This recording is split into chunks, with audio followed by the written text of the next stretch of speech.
And we're back with some more Timberborn. And today we're going to do some housing. And we're going to make sure that it's nice and happy and good for them and all that good stuff, while at the same time making it look awesome. I really like the look of this design. I was given some wonderful advice in the comments to use overhangs, metal overhangs. This makes it look so much nicer and neater from the front. Is it better? No, it's still the exact same build as you were doing before, but it looks a hell of a lot cooler. Also, we've raised everything off the ground a little bit, so we can stick in, some shrubs, beaver statues, roofs, things like that, just to make all the beavers super duper happy, which should hopefully work out. Now I just gotta figure out how to get the beavers up to all the locations they need to get to build all the stuff before they're allowed on. And we need to zip line you up to, actually, there is good. Is there a free, yeah, there's a free connection there. Okay. Let's just skip this forward a bit and see how long it takes the beavers to get this done.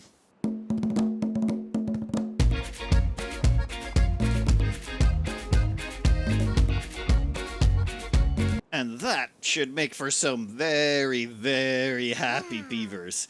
This here, basically, the radius of it affects half the housing. Means when they sleep at night, they're going to get a bonus from that.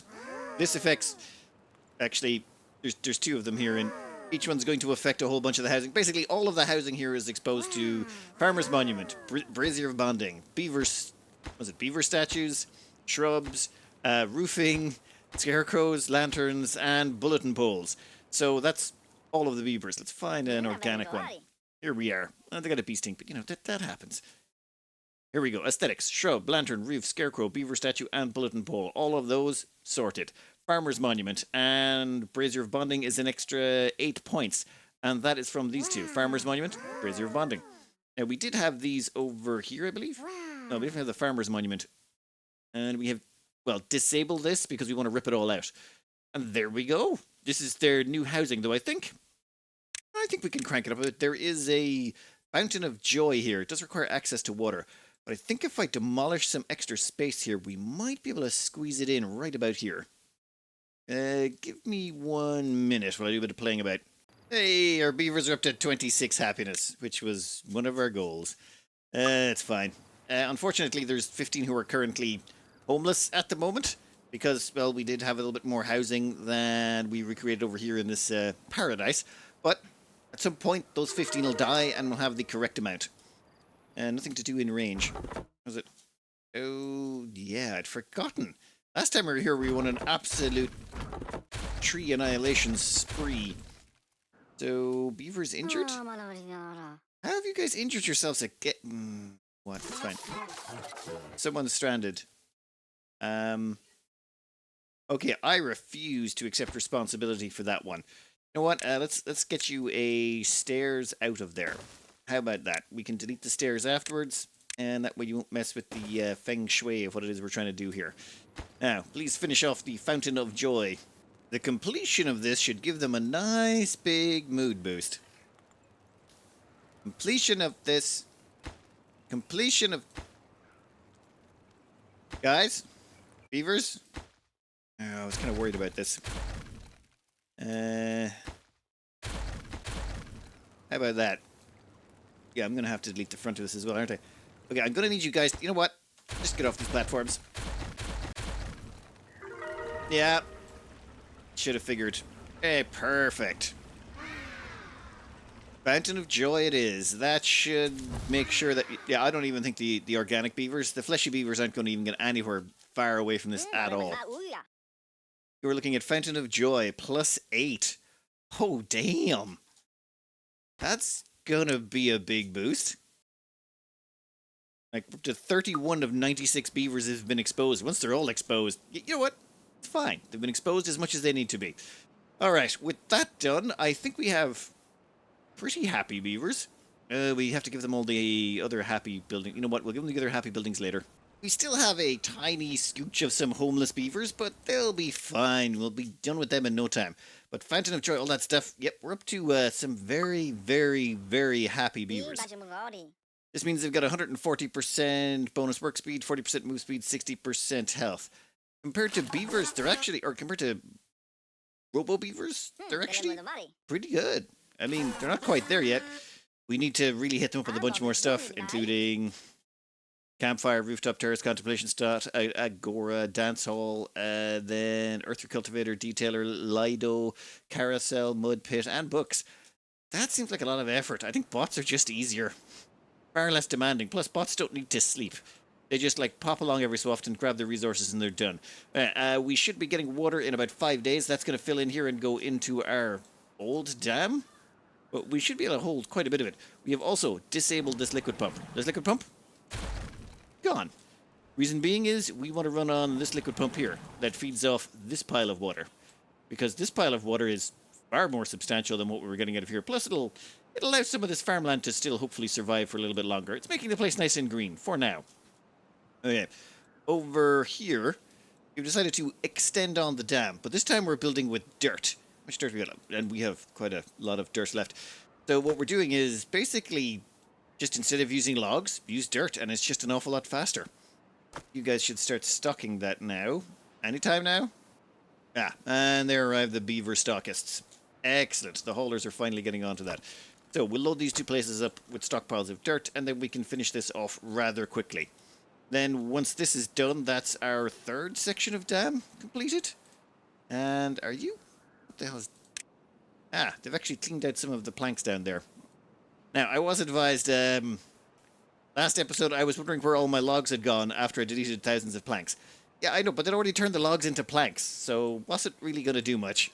I suppose keeping the planks around for future projects probably an idea next time round, which we're doing this time around. We're going to keep the logs, that way or the planks. Even if they do affect computational cycles, it shouldn't slow down the game that much. So we'll keep them around and use them as necessary. Let's just finish off this next section of dam real quick. Okay. Enough of that. We're just going to quickly destroy all of the dirt in here so that we can have ourselves a decent-sized water tank. At the same time, this has kicked in, as in, if we scroll down, it's due to the new wet season, and we are now pumping water out, which means we're going to start filling up these two tanks rather quickly, and we'd like to save as much of that water as possible. Ooh. I should demonstrate the evaporation mechanics as well, and why I think we're going to start running into problems with it, and roughly when I think that's going to start happening. How are you guys doing down there? This is the ground floor level of the water tank, so we're basically going to have the beavers just come down here, plant the explosives, and then, well, bugger off. We're going to drill under here effectively and collapse the whole thing again. Same as before. We're doing the same things we've done before. Ooh, there's a lot of beavers running out of juice. You know what? We need to stop that from happening. We're just going to put down a small warehouse here. Nope, wrong one. A small tank here. This tank is going to contain biofuel. Whoa. We're out of biofuel. That's the problem. How have we run out of biofuel? Damn it. Also, water-wise, we've actually overflown yes, the two tanks have overflown and a little bit of water's going into our reserve tank now. This tank here that used to be our primary is now our reserve for water storage. There have also been some questions about why do we need this much water storage? Why would you ask such a silly question? We obviously need that much water storage. I mean, the whole game is about water storage. If you're not storing more water, you're not doing it right. All right, let's find out why we don't have enough. Okay, that's catalyst. Have I accidentally queued up lots of catalyst, but not enough biofuel? We are not going to think about this too hard, that we only made one refinery for biofuel. That is very sloppy, so we'll just chuck together 2 biofuel refineries really quick, stock them up with robots that hopefully still have some biofuel in them, and we're going to immediately start restocking all our biofuel reserves. What are we up to? Okay, we have 20 biofuel. That's immediately... Oh, God, that's terrible. Right, produce that stuff nice and quickly. These guys don't need power, do they? Yeah, there's no actual power requirements on refineries. Yeah, they're grand. They're grand. Already up to 135. Okay, so that would explain why we were getting a few bots showing up a little bit, pale. You guys should head back home and grab some fuel. Apologies. My bad. And we can continue with the renovations. Alright. How are you looking? Okay, they've almost corded out to the back. And then we can start going the other direction. I think, though, I might start opening this up to the other water section over here. As in this here, because we should probably start flooding that now so that we're not wasting water in this section if at all possible. In fact, we could detonate that. That should be a full clean explosion all the way around. And then we're only one tile away. We are getting slightly better at organizing these. You know, practice makes perfect and all that. One of the handy things to realize is once a dynamite is going to explode a level, it shows up on the undermap. So on the underview map, you can see these dynamite things here. That means there's a dynamite within a tile of it that's going to blow it up when it detonates. You can't build on those tiles. So all I've done is made sure that before I start excavating out underneath, I already have the dynamite in place, so they know exactly how big it is, because otherwise you're counting tiles out and you don't know if you're doing it right or not. Having the dynamite there beforehand just makes it so much easier. Also, I think we'll blast down a couple of tiles here. Yeah, I would like to allow that water in. Okay, you. Let's see the water flow in. Damn it! Why doesn't the water look cool going in there? Alright, that should at least drop that section down a bit, and it will slow down the outflow in here, or preferably stop it. Never mind. Okay, well, this is going to start flooding this area, but thankfully beavers can work underwater, so they don't care. However, the warehouses don't like it, do they? Never mind. Let's pretend that wasn't a terrible idea. Just another day of ordering beavers to go subterranean and sub-water to blast holes and things so that we can store more water that they don't need because they're all robots anyway. Well, most of them are. Thing is, the water tank's not quite complete yet. We still have one more leg, and that'll give us the 4 basic legs of it, and then we've got a little bit more on top of that. But I think we have a decent chunk of water so far. And we've also stored up all the water from this drought, or this wet season. We've managed to store all the water so far, and I'm pretty sure we're going to completely store all the water from this. We've only got 1.4 days left, and we're almost ready to blast this. Once we blast it out, we'll have a bunch more storage for the water. Hurry up, beavers. At the same time, I've discovered that if you demolish this stuff as you build it, as in you get rid of these, the frames they put up afterwards, that frees you up a whole bunch of wooden planks, and those wooden planks get put back into storage instead of chewing through your logs or leaving you behind with a whole bunch of leftover planks. So they'll all get chucked back into storage and then utilized again by the beavers to explode more stuff. So it's just wood recycling for more explosions. However, we can give ourselves a little bit more room right now if we destroy this section back here. Nope. Get rid of the water so we can actually see, and poof. Excellent. Lots more storage space for water. Is there... Yeah, we've drained a bunch of the tank. That should stop some of the water overflowing the side there. See? We can contain all the water. It's almost like a little bit of a game. We're trying to stay ahead of the water so that we can store as much of it as we need. Or, well, no. Not let any of the water go to waste, basically. We don't want any of it flowing off the map. We want to store all the water on this map. Alright. We have gotten all of the area blasted out that we need. This should just be a clean smash for the last of it. We can deconstruct all of this junk. Yeah, that can all go. Sure, why not? And all of you guys. All the way back. A little bit of dirt is going to be destroyed with this last section. That's perfect. What is that weird sort of blob there? Oh. It's the hole that we've created. Yeah, the dirt couldn't support the roof well enough, so there's left a sort of a blob of water that's rushing in there. You know what? None of that matters. What matters now is we can drop this whole thing. Start the pop. And see, we want to turn off water so we can actually see what's happening. And what should happen is, as that pops out, the back end of this is going to start falling away because there won't be any support for it. If we've built it right, or if we've exploded it. How are you still standing? You should have all been fallen into the ocean. There, it's starting to fall. Oh my god, okay. And now, all of it gone. And we now have lots of water storage. Beautiful. Absolutely beautiful. No more water will be lost to... Well, I wouldn't say this is lost water. It's stored in our old reservoir, but things could definitely be more efficient. Alright, let's finish out this... Oh my god, this tank's almost full. That's not fair. We're going to have to build a whole new tank. Nope. It's fine. 1 second. Hole blasted all the way down. So now we've got all of this water in here. Not quite full to the brim. We dropped some of the water out of the other tanks to fill it. That's okay. We now have the last leg of our major tank. Okay, we have to actually do the fill in between bits, but we'll do this one real quick because we know exactly how this goes. This goes sort of like...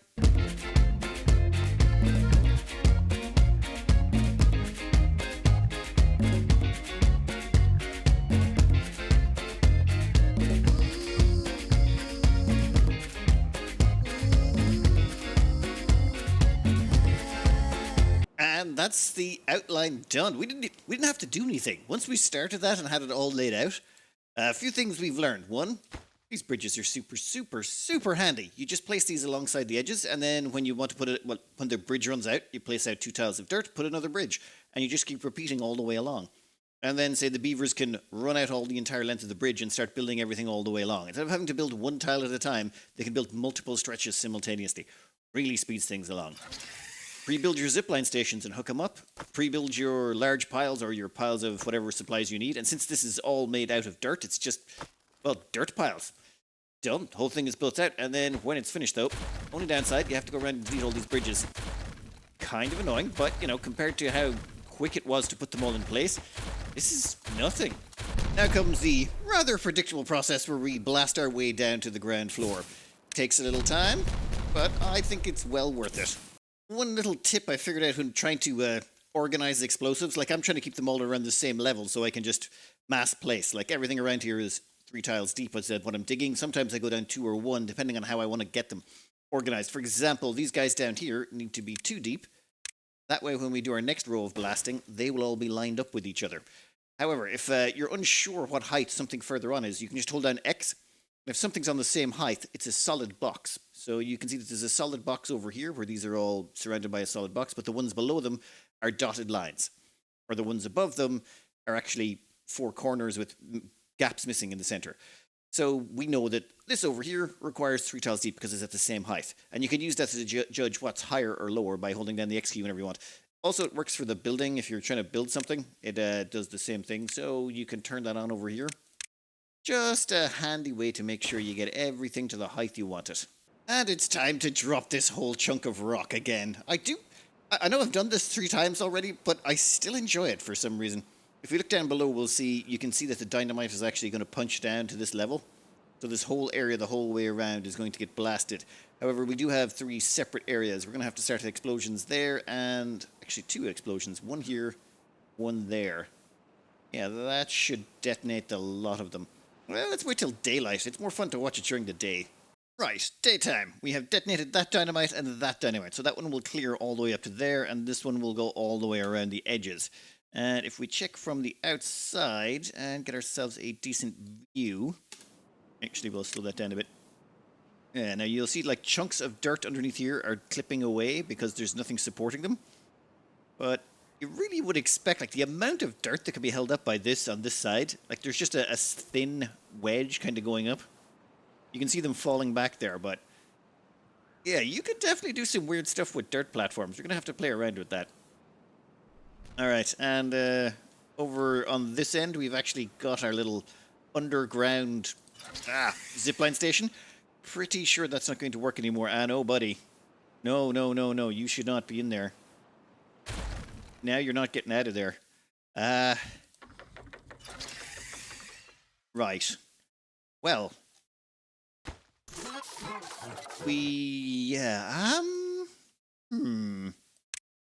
How about if we put one over in this corner? Right there? Right there? Yeah, like right about there should be fine. Yeah. We can build it from up top, and then we'll get you out of there. In fact, look at it down here. We might as well rejig this a little bit so it's not quite so, awful. There, now you can escape. Also, that means everyone can go down and pick up the planks and all the logs and stuff that were left behind. Perfect. Recycling, I tell you. Now, how's the recycling going on this end? Oh, we might want to extend on those paths a little bit.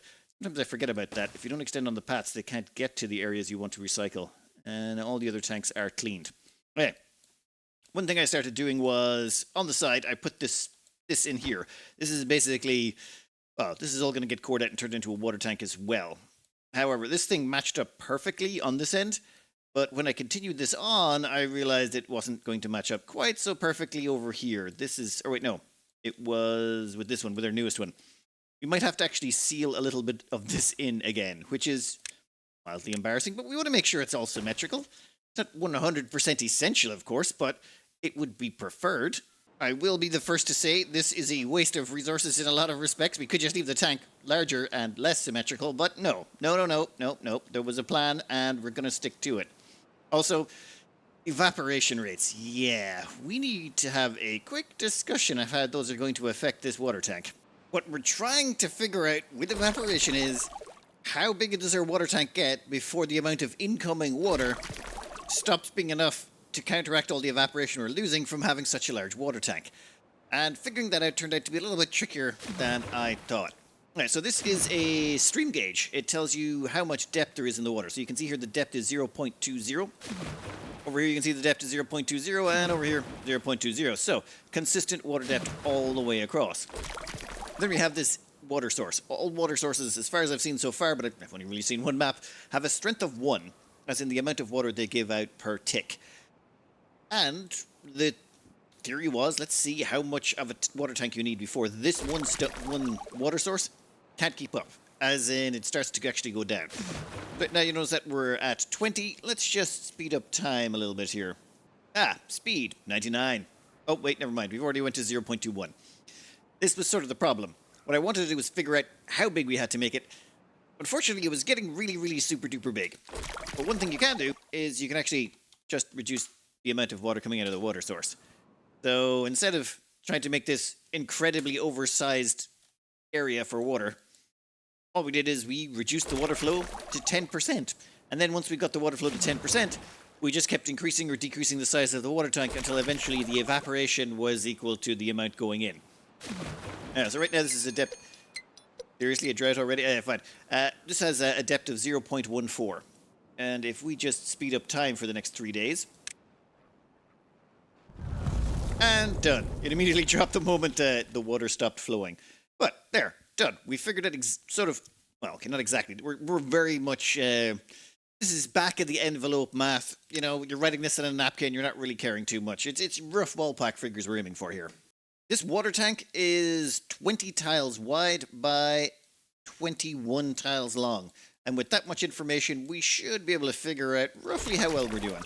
So, 20 by 21 tiles, stable for a 0.1 water source. That's 420 tiles for a tenth of a water source. That means it's just 4,200 tiles for a single water source, assuming that water source is on all the time. We'll have to come back to that. So we just have to figure out how many water tiles we have in here, which is actually pretty handy. You can just scroll down to the bottom of the map, and as long as you go down all the way to the floor, you can just count up those little things. So that's 2, 4, 6, 8, 9. So we have 9 blobs of water there, and I believe we have 3 more over here.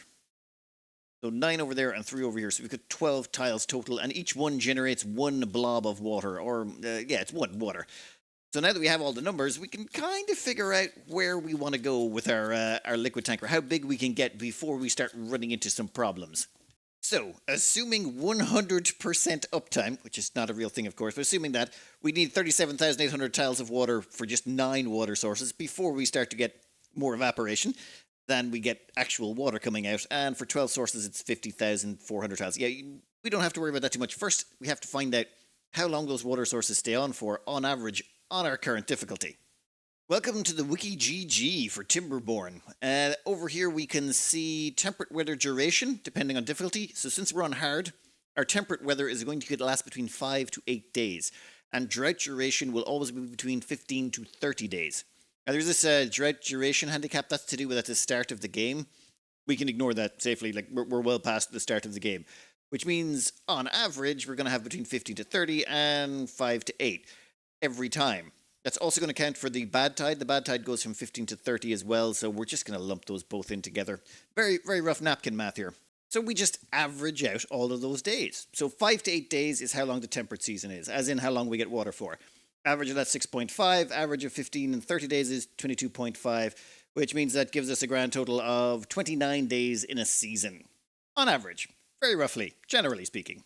Now, assuming we just left those 9 water sources in there, we're going to take all the tiles we should have if it was always on constantly and divide it by 29, because that's how many days there are in a season, and multiplied by 6.5, which is how long the temperate season is, which gives us a grand total of, drumroll please, 8,472 tiles. That's the max we should get up to, on average. Which means if we go above that size over a long enough period of time, the amount of water in the tanks will start decreasing and decreasing and decreasing. Roughly speaking, in general. I mean, we're well into, like I said, napkin is all hell, this math. Right. We know exactly how big our tank can be before we start to run into problems. Now we just see how big our tank's theoretically going to be. Tank length, we've made those 4 tanks, and each one's 51 tiles long by 13 tiles wide, which is 663 tiles. But we have 4 of them. So, grand total, 2,652, which means we're fine. Just, we're totally grand. We don't have to worry with those 4 tanks. We're still getting way more water in than possibly going to evaporate. However, we still need to include the wings, as in these areas here that we're about to chop in and add on. Easiest way to think of these is this is like 1 tile, 2 tiles, 3 tiles, 4 tiles, 5 tiles, 6 tiles, all the way up. Yeah, then we just chuck that into a number thingy. Wings work out about 1,326. Multiply that by 4 because we're going to have 4 wings, and that gives us a grand total of 7,956, which is just under the amount that's going to get produced. However, we'd also have to take into account the consumption of the beavers, how much water they... Let's just say this might be slightly borderline. If we make the tank so big that the water evaporates more than we're getting in, I mean, okay, at this point, literally most of the water we're getting is just going into evaporation. This is a very inefficient storage method. Oh, actually, I did the math. That's like 93%. 93% of the water we're collecting is just being lost to evaporation. On average, if we get a larger drought, oh god, okay. But that's fine. That's fine. Worst case scenario, we can rope in the extra 3 water sources, and worst case scenario, we'll just switch the difficulty back to normal so that we get like much longer temperate seasons. But I'm not stopping until this water tank is built, because the water tank is all at this point. The plan? Blindingly simple. All we've done is start the walls, all sides, like on every single one of them. Reason being is trying to put in zipline stations at all the locations and making it to speed it along. It's just not going to work. Also, we can't use bridges to go along diagonally. There's no diagonal bridges. So just start them all, and then a few beavers can go to each one, maximizing the amount of building that can get done at any one time. Unfortunately, it's sort of so large, I can't really keep it all in view at one time, but you can kind of get... 1 second. There you go. You can kind of get a view of it there. Actually, yeah, right about there is good.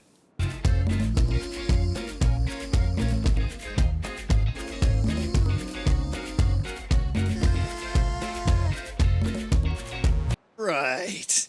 So the dream here, the dream to dream for, is we're going to blast out this whole section so it's the same height as, well, this section here. So everything over here is going to be lowered to that. But also, all of this stuff outside is also going to be lowered to that level. We want all of it to be on the same level. This is ground zero. And then the entire map is going to be ground zero as well. That's the level we're aiming for, except for everything in the water tank. The water tank might take a little bit of while. Yeah, because I can let this run in the background. The beavers are no chance of, or no risk of dying. So I figure what we do is we skip forward until, well, the next video, which will be Thursday. And in that, I'll basically have it prepped so we can do a massive demolition to start. Basically, we set off the explosives, and all of this area will collapse, all of this area will collapse. Then we can do just a whole bunch of collapsing. That would be kind of fun. The amount of planks involved are going to be exceptional, but I think we have a lot of wood. Oh, maybe we should do this one first. Nope. Massive explosions, lots of falling and subsiding earth. That's what we want. And this I like. This worked out absolutely perfect. Oh, though, yeah, this mess of stairs can probably go. I don't think we need the stairs anymore. It leads to nowhere. All right, so yeah, I'm thinking we just tunnel in here. So we just do a tunnel, and basically we blast out everything beneath this area. We'll leave the areas under the wall, of course, but then once we've blasted all of it out... actually, we don't even have to leave the areas under the wall. Just so long as the wall stays standing, you can still burrow underneath all of it. You know what? I'll worry about that off screen. For now, the water tank has enlarged. We haven't lost any water in ages. All of the water has been kept on the map And that's sort of the goal right now. We want to make sure we never lose any water ever again. We want to store it all, every single last drop. And if possible, get to the point where we can't ever run out of water again. Wait, no, let me rephrase. Get to the point where no water will ever escape, ever. That actually might be a bit tricky. But we'll see. We'll see. Anyway, I'm going to cut this out here. I hope you enjoyed. Good luck.